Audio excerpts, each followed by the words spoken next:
In Seattle in like the 80s and 90s, I was a huge Mariners fan. It was Ken Griffey Jr., Jay Buhner, Edgar Martinez. Like, oh, these guys are my heroes. So if my dad got home late from work, our driveway was on a hill. He'd park at the top, turn his car lights on. He'd throw me fly balls. I'd take my glove and have to block the lights like Ken Griffey Jr. would in the Kingdom, make the play. I want to be just like my dad. Now my mom was my hero for a whole different reason. If you were to jump into my head right now, it probably looks something like this.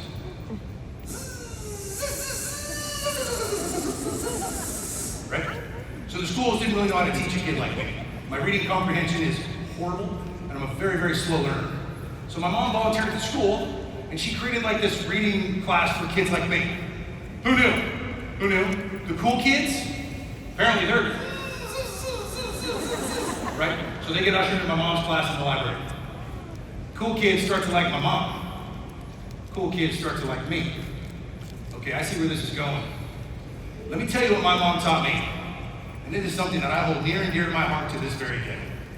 It's one of those few things that if I were gone, I hope my daughter remembers I taught her this. That every one of us have insecurity. Maybe it lives with us forever, every day, and we can't get rid of it. Or maybe things come and go.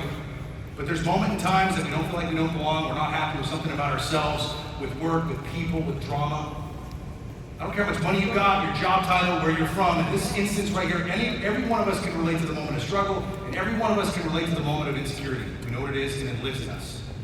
Which means this.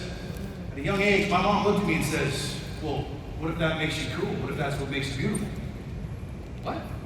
She said, what if the reasons you're insecure are the reasons the world needs you?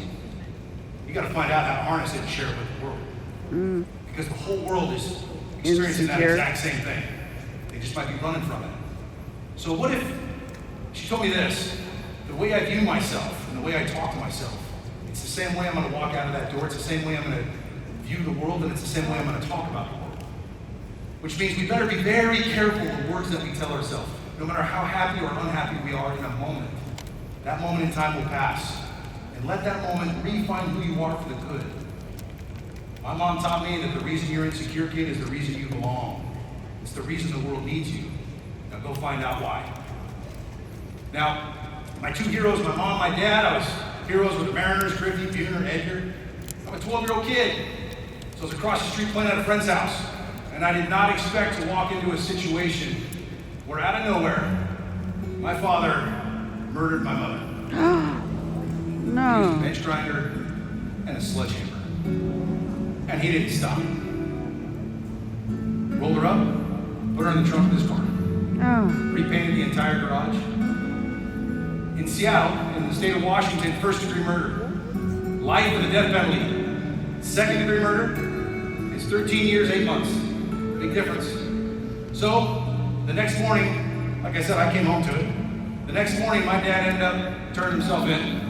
And now it wasn't did he do it or not, it was he was going to claim temporary insanity self-defense, and he was fighting that 13 years, 8 months. But the max was 13-8, he'd do it. So, all of a sudden, my sister and I, we go into temporary foster care, and we go into the most intense therapy you could possibly imagine.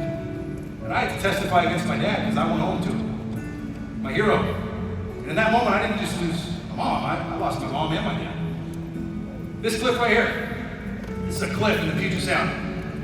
I went back and played the Seahawks many a times in my career, and I didn't call friends or people. I got a car, and I drove to that cliff right there. In therapy, I went through super intense therapy, and in therapy, if we did something hard, the therapist would take my sister and I to that cliff. We'd walk to the edge of it, we'd hold our hands out to the world. We would scream for as loud, as long as we possibly could. I told you, the world's hard for every one of us, for different reasons. But it's up to us to rally with one another. And not just get loud out here. Get loud here. Get loud here. Get loud here. All the right things, the right feelings, the right emotions, the right words. We bond together to pull each other out. I'm an eternal optimist because it's the only way I know how to survive. It's the only way I know how. And if something goes wrong, I gotta find a positive in it. So, during the trial, they were gonna show the autopsy photos of my mom, and my therapist wanted my sister and I to see these. Everybody thought he was crazy. Now I'll say this, We had 3 goals in therapy. Come to terms with your reality. Whether you like it or not, it's right there. So you better come to terms with your reality. When you do that, it is then that you might find forgiveness in people and in the world. Maybe sometimes in yourself. And when you do that, maybe you'll be lucky enough that a little piece of hope or a little piece of happiness will float by. And when it does, you grab that puppy and you never let go. So for him, it was the unfortunate truth that at 12 years old, that was my reality. Come to terms with the kid. So we show up the day of the trial, and they're going to show the autopsy pictures. Everybody's against this. The bailiff came out and said the judge made a ruling. No minors are allowed in court today. He left. He was upset. About a week later, he comes into our therapy session and says, "Get in the car, we're going. I got a court order. You and your sister are the youngest minors in the United States to have a private viewing of a set of autopsy photos under the age of 18 as a kid." So we go to the DA's office. She walks in, puts the folder on the table, and leaves. She says, "I can't believe you're doing this to these kids." And now here we are, my sister and I just sitting there. And I know this, that folder was way too thick. And my therapist said something I'll never forget.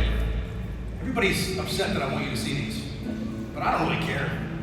I just don't know why it's their decision when it's your life. So I'm gonna leave the room. You wanna look, you don't. But the decision should be yours, kid. This is your reality. But if you decide to look at these, there might be a day you wanna see your dad. And when that day comes, if you look at these pictures, it'll be for reasons far more powerful than just wanting to know what happened, because this kid, that's what happened. There's no lie that he can tell you otherwise. You wanna look, you don't. I'll be outside." So there we are, my sister and I just sweating. And we start flipping, and it wasn't good. I got one picture. Every time I wake up, I see it. Every time I blink, I see it. Every time a light hits me, I see it. I see it all day. I can't get rid of it. So guess what? I gotta redefine what this picture means to me, otherwise it haunts me. And it was a picture of my mom's left hand. A bunch of cuts and bruises. And they said it was her protecting herself on the way down. I can't get this left hand out of my head. So finally I reached an age, I was in my 20s, and I was like, man, maybe when you were going down, you were protecting everything underneath that hand you love. And I was underneath that hand. And all of a sudden, when I would see this left hand in my own head, it reminded me of the opportunity that I have to do the same. To treat people the way I want the world to be treated. To guide people the way that I want to be guided. To love the world the way that I hope to be loved. And I'm going to say this right now.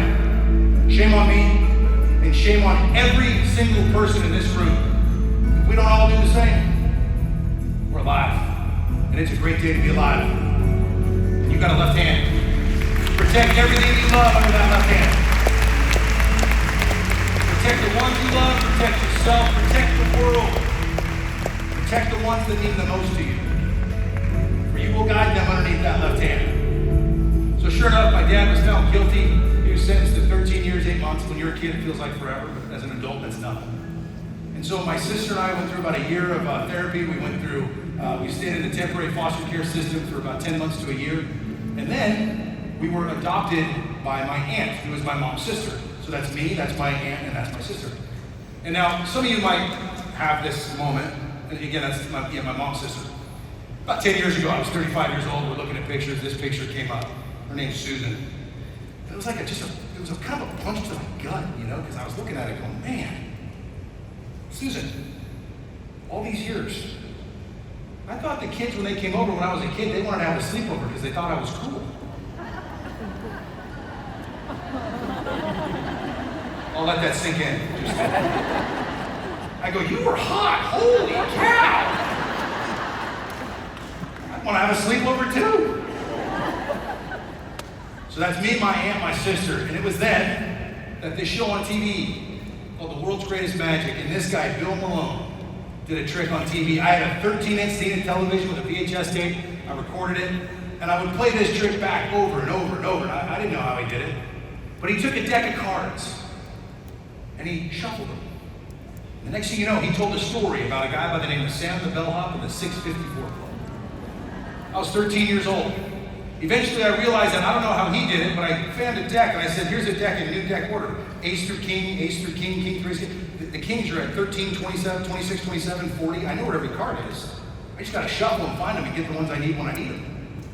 And then I realized that when I was a kid, it was the sound of a riffle that quieted the world. It's the only time I felt like a kid. It's the only time to this day that I can shut the world out and just have a moment with me.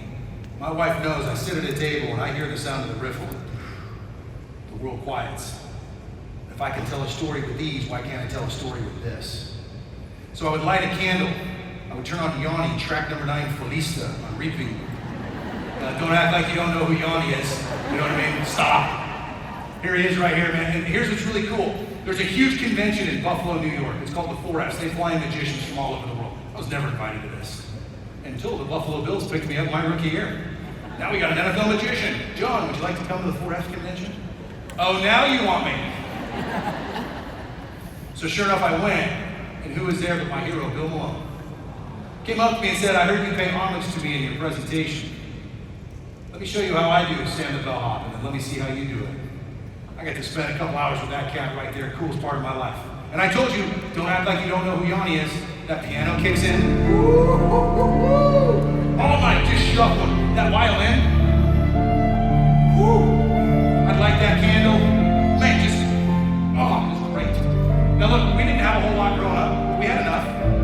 And we had only a few CDs. I remember Yanni. I remember we had John Cicada, which is great. But I don't know about you, I just can't do this on repeat. Just another day without you. He hits the high note, it's like,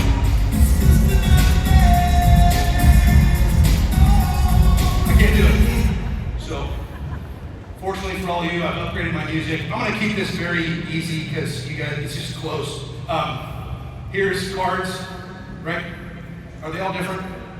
Okay, you don't have to leave your seat, but just reach in here and pull one out. Okay, and then like, show, just do whatever, okay? You good? Here we go, here we go, here we go. Boom, boom, boom. Are they all different?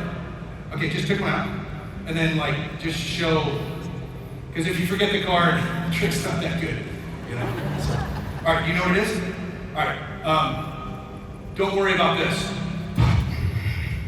Okay.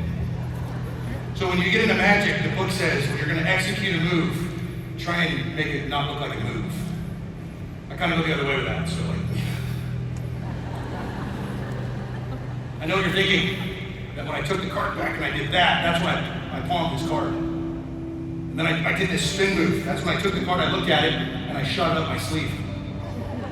Right now, most of you are convinced that the card I looked at, palmed it, and it is up my sleeve. Well, I got one for you. Up yours. Here we go! Nothing like a good setup for an up yours joke. Here we go. This is what I would do as a kid. I would sit here, and I'd shuffle cards all night. And it was the beautiful sound of a riffle. The world quieted. And then I realized this, that this is the way that we hope life works out. Everything's perfect. You take 2 halves of a deck of cards, and when you shuffle them together, everything's as expected. People are laughing at your jokes, you're closing the deal, getting good grades, your car's clean, the dog poops in its own toilet. It's amazing. It's amazing. You know? And when you take 2 halves of the deck, both face down, and you shuffle them together, everything is as expected. It is copacetic. Okay. Off script, not part of my show. My guy Tim's in the back. He texts my wife right as I'm about to come on stage. And then my wife texts me a new word because my reading comprehension is really bad. And I get the word, game within the game, right? And then I have to use that word correctly in my show. And if I use it correctly in my show, Papa's coming home. I think you know where I'm going. So.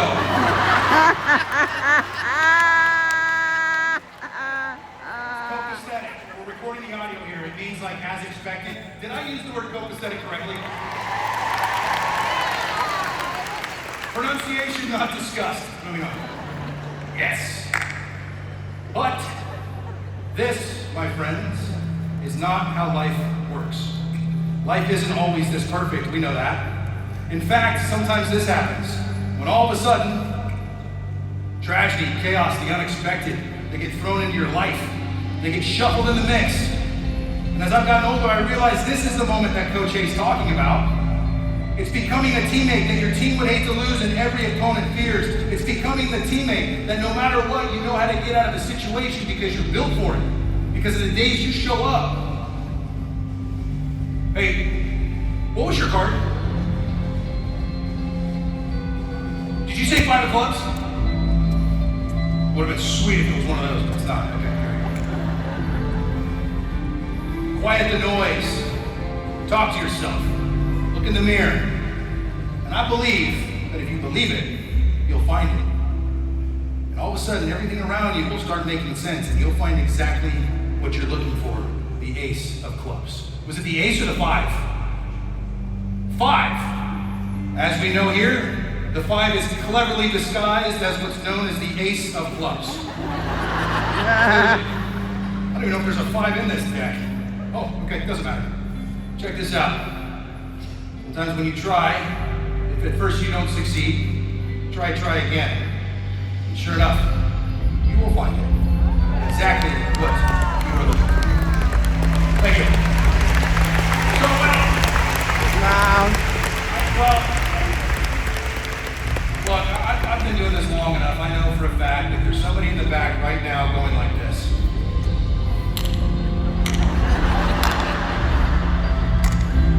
So, you didn't know what to expect. I caught you in what's called the offbeat. So here's what we're gonna do. We'll take some face up, some face down, some face up, some face down. And we're gonna shuffle cards face up into face down so you can see this happen, just like this.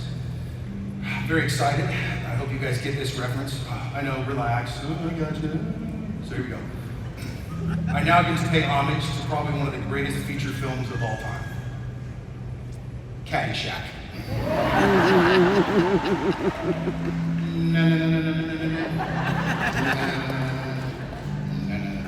Hey, why is it, if you watch the show America's Got Talent, great. If you don't worry about it. But there's like this wave of new magicians that they feel like when they're shuffling cards, it's like so intense to go.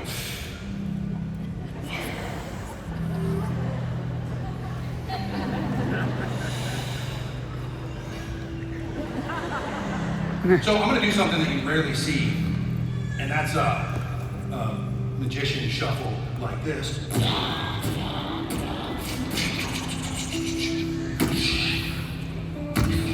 Now look, this is the best thing I do, most visual thing I do. We got cards face up, face down.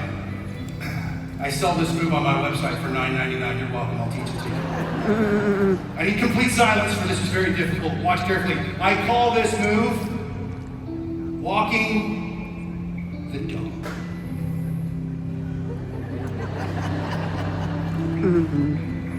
Thank you. If you didn't laugh at that, just undo that top button. It's okay. Oh! You picked a card too, didn't you? Are you still holding it? Oh, I forgot. Okay, come here. Come on. Look at it. Oh. Man, I forgot the card. The mic pack is loose. What are we gonna do? You got it? Okay, just put it wherever you want. Don't forget the card. Okay, perfect, there you go. The cards were face up and face down. You could have put the card in face up and thrown me a bone, but you didn't, thank you.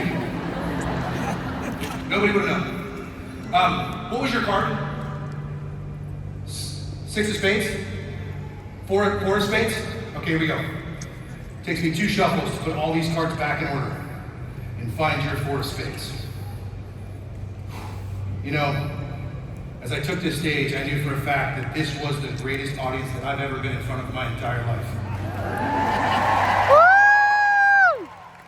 So I was thinking to myself, what can I do that's never been done before? You'll never see it on TV, you'll never see it live. Something that's a special little takeaway. And I know what it is. This trick, I'm known for this trick. It only takes me 2 shuffles. But because you all are so awesome, luckily for you today, it's gonna take me more than 2. 4 of spades. So for me to go through here and put all these cards facing the same direction, except just yours, that's boring. So what I thought I'd do is this. Shuffle these cards up, find them, strip them out, get them all facing the same direction. But because you picked the 4 of spades, I thought I would go through here and just do one more shuffle. And I thought I would try and find every spade in the deck to match your suit. And all those cards are now facing the same way, except every single spade. And there is your 4 right there. Man.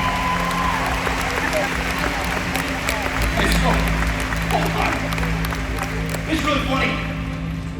Those spades were supposed to be in order. It was going to be king, queen, jack, 10, 9, 8, 7, 6, 5, 4, 3, 2, 8. Mind blown. Imagine my shock and awe when I was like, king, that's right. Jack, 9, 7, 3, 4. What? Never seen this. But I give you every spade, so let's not forget that.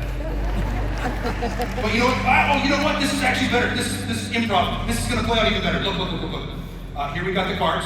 We'll get to these in a second. But what's really cool about this is earlier, I taught everyone a term. It was called a deck of cards in new deck order.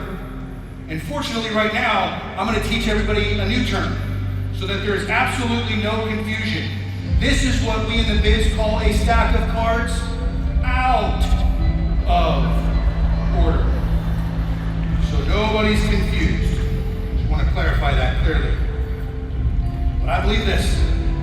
I said it before. No matter how hard the world gets, just take a deep breath. Tell yourself your amazing story. And I believe that if we don't listen to ourselves and we talk to ourselves, we will put ourselves back in order. Just as good. Wow.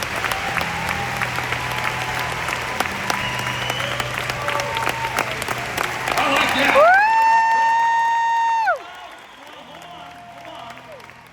Good news, bad news. If this is me, I'm looking great. I'm not gonna lie to you, crushing it. Now, I'm not saying that this is the group, but if it was, I don't know. So here's the deal. It's okay. Logan, you came up here earlier and you shuffled the wine glasses representing the group. Logan, my man, you're 12 years old, buddy. Your whole world's in front of you. But realize this. Do yourself a favor. Show up for yourself every day on time, prepared and ready to work, even the days you don't want to. Because eventually, your name and your number might get called to be the difference for the world. And what a sad thing it would be if we weren't prepared for that situation. When it's your turn to change the world. So sure enough, maybe this is my turn to change the world. It's my number getting called for the group. You never know when that moment comes. But together, hold yourself to a higher standard of accountability than anybody has for you. And together, we will change the world. And put this world right back in the order it belongs. Wow. Like that. Whoa, like that.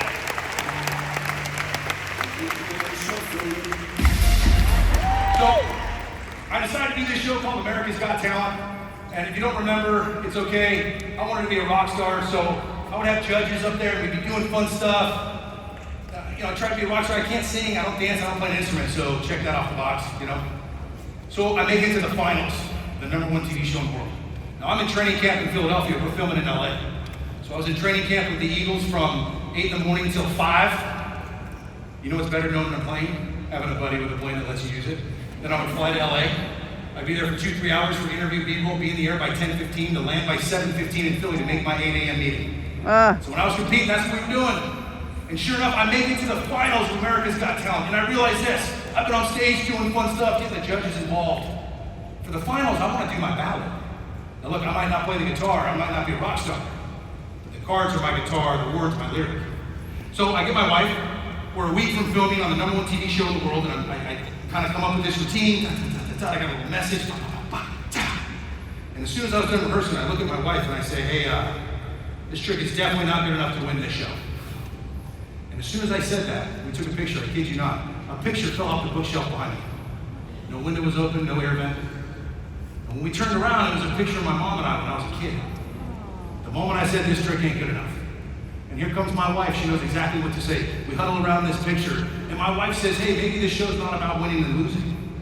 You talk about Bill Malone, that you saw him on The World's Greatest Magic, and all of a sudden you picked up a deck of cards, and the world quieted in the sound of a riffle. You learned about process and discipline, and literally the deck of cards has taught you every lesson you could possibly imagine. It gave you an escape. My wife looked at me and says, what if it's your turn to be Bill Malone on the #1 TV show in the world? She said, John, this show ain't about winning and losing. Go be Bill Malone and maybe change somebody's life like Bill changed yours. Now, I'm a Matthew McConaughey fan. I like his movies, rom-com. So, clearly I stood up and I was like, all right.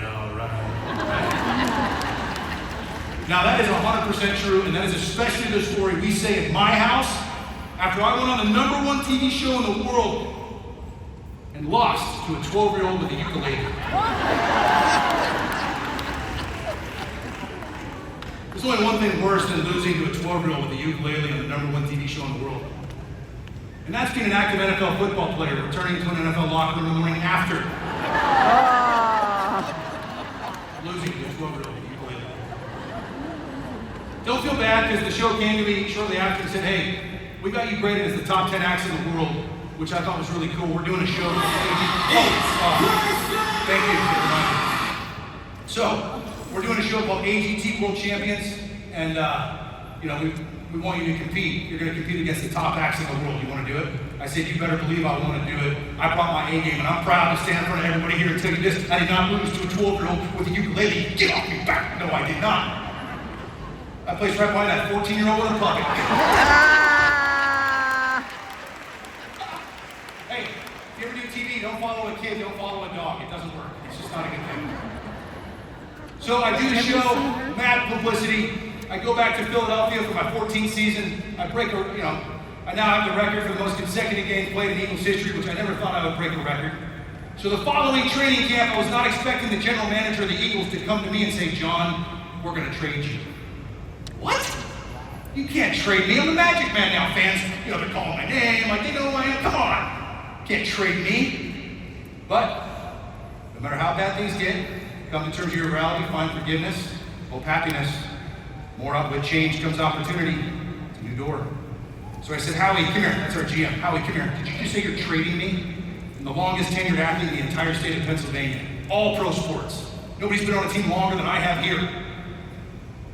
I'm a long snapper, right? So has there ever been a long snapper traded for? I've never heard of this. We're usually league minimum kind of hired guys.